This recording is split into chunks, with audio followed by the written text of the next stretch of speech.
Mrs. Thatcher sent in her knight.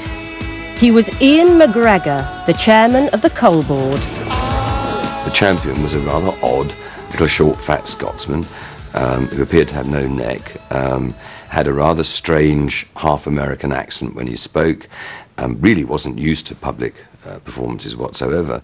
Are there any circumstances whatsoever in which you'd be prepared to think again about closing those pits, or at least modify those plans? Sir, I act on behalf of you, the taxpayers, who I think are getting a little tired of putting out so much money just to keep these mines going when you don't need them. McGregor may have been past retirement age, but he was as tough as old boots.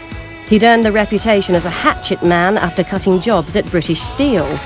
Now he'd been picked by Mrs. Thatcher to tackle the coal industry. Ian McGregor came to lunch at ITN and he just delivered, almost his plan really, for how he was going to, downsize the mining industry, and he was particularly going to downsize the NUM. And it was his directness about it that shocked us, because we were kind of used to a kind of slightly shilly-shallying nationalised industry manager who would occasionally come to lunch and say, I'm sure we can sort this out, old boy, and, smoke-filled rooms, beer and sandwiches at Downing Street, all that kind of stuff. Well, no one was playing by those rules any longer. But this was the era of the birth of spin, and McGregor had no idea how to handle the media. Can you tell us your recollection of yesterday's incident, sir? No.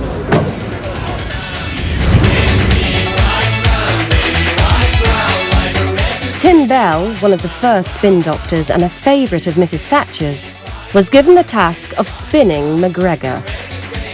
McGregor saw the media as a rather sort of interesting new experience for himself. The media want to interview me, that'll be fun, I'll go and do it. How do you feel the talks went? Well, we had some talks, yes.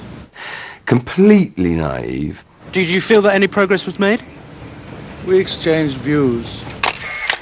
Gave one-word answers, the thing that the media hates. They want to have a jolly good interview. They don't want to ask a question and be told no. Is there any timetable now for further talks direct with the NUM? No. And nothing new on the horizon as far as you can tell? Not that I know of. No, Ian McGregor was a toughie, all right, but he didn't have a public touch.